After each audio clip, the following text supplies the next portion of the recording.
jaw-dropping week of headlines in the world of presidential politics. Donald Trump raising the ire of many. Now, key Republicans breaking ranks to endorse Hillary Clinton, and Trump's own running mate publicly disagreeing with him. Are fractures in the Republican Party beyond repair?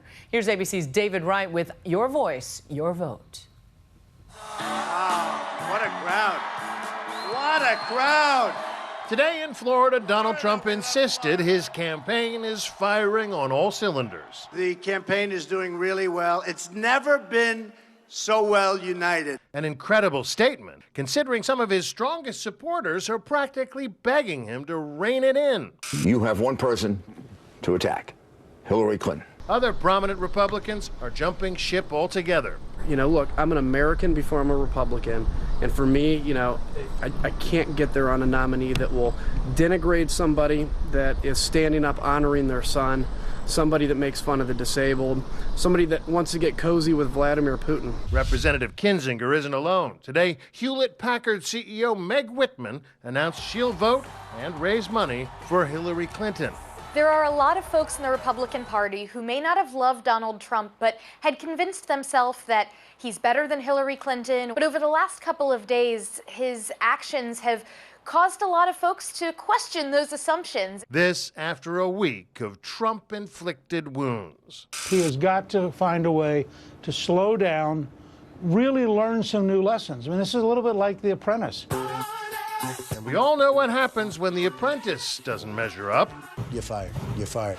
Tonight, the Trump campaign strongly denies reports that top supporters are planning some sort of intervention this weekend. You're hearing in the media today about some type of intervention that's going on in the Trump campaign.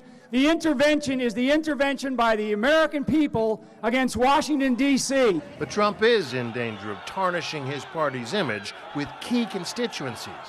His trouble with veterans started when he picked a fight with the grieving parents of a fallen soldier. They criticized him first at the Democratic National Convention. You have sacrificed nothing. He said you wouldn't have even let his son in America. He doesn't know that. Trump pushed back hard, accusing them of viciously attacking him. Tonight at the Trump rally, does it bother you at all the way he went after the Khan family, though? A little, because it's a Gold Star family, and it's one of those that they're pretty much sacred in our country. Trump came of age during the Vietnam War and went to military school, but never actually served in the military. He avoided the draft thanks to a series of deferments. I had a minor medical deferment for a bone spur of the foot, which was minor. Critics say it's the foot in the mouth that's causing Trump problems now. Something very nice just happened to me. A man came up to me, and he handed me his Purple Heart. Case in point, a generous gesture by Lieutenant Colonel Louis Dorfman, an avid Trump supporter. He gave the candidate the Purple Heart he received after being wounded in Baghdad. I wanted him to have something to remember all the veterans, not just the ones that are in the top news. I said to him, is that like the real one, or is that a copy? And he said, that's my real Purple Heart. Except Trump couldn't resist making a wisecrack. I always wanted to get the Purple Heart. This was much easier. As any veteran would tell you, there's nothing easy about the Purple Heart. Trump off the cuff made a wisecrack.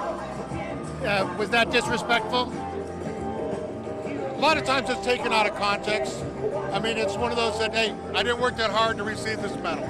Understand that. He's being self-deprecating in the way you're... Tonight, Trump sought to set the record straight, insisting he meant no disrespect. I said, I can't believe this. It's really one of the most beautiful things that I've ever received. And from the heart. So much. He's well aware this is sensitive stuff. We are writing as a matter of honor and not as a matter of politics. Today, a nonpartisan group of veterans and Gold Star families wrote Trump an impassioned open letter. We ask that you demonstrate the character demanded of the office that you seek and apologize for what you've said. Zach Iskol is a former Marine who served in Iraq. I just wanted the Khan family to know more than anything that they had our support. You know, that support transcended race, ethnicity, religion, background, that our community was behind them, period. James Waters, a Navy SEAL platoon commander who served in Afghanistan.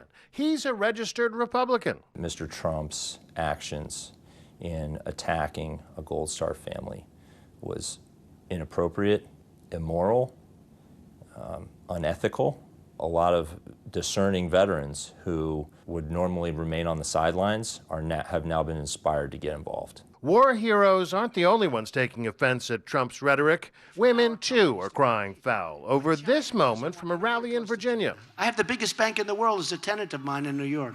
The biggest in the world, a Chinese bank. Don't worry about that baby. I love babies. So I love babies. I hear that baby crying. I like the mom's running around like, don't worry about it, you know. It's young and beautiful and healthy, and that's what we want. Trump initially seemed to empathize with the baby's mother. Then, 2 minutes later, he turned on her. Actually, I was only kidding. You can get the baby out of here. That's all right. Don't worry. I think she really believed me that I love having a baby crying while I'm speaking.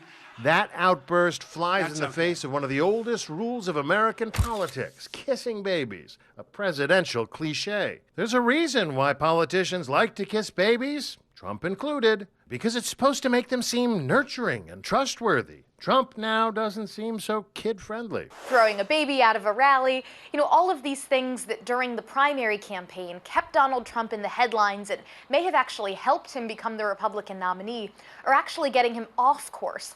Tonight, he blamed the media for feeding the narrative he has a woman problem, and in doing so, brought up once again last year's feud with Megyn Kelly. Like she's got the one with blood coming out of her eyes. And I meant her nose, or her ears, or her mouth. But these people are perverted, and they think it was another location.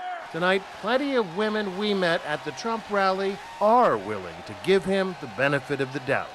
Do you have any qualms about supporting Trump? The South, I have not one iota of qualm to support Mr. Trump.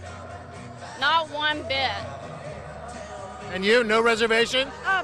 Well, some reservations, because no one is perfect. When he said a couple of months ago that he could stand in Fifth Avenue and shoot someone and his supporters would stay with him, we're getting closer day by day to that actually being a theory that he is testing out. Trump hasn't just been willing to risk alienating veterans and women, he's also picking fights with top Republicans.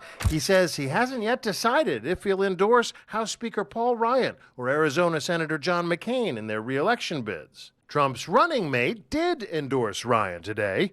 Governor Mike Pence told Fox News he did so with Trump's blessing. I believe we need Paul Ryan in leadership in the Congress of the United States. At this point, party leaders tell ABC News they are actively exploring a possible Plan B. For what it's worth, there's no real clear replacement for Trump waiting in the wings. Like it or not, they're stuck with him. I'm David Wright for Nightline in Jacksonville, Florida.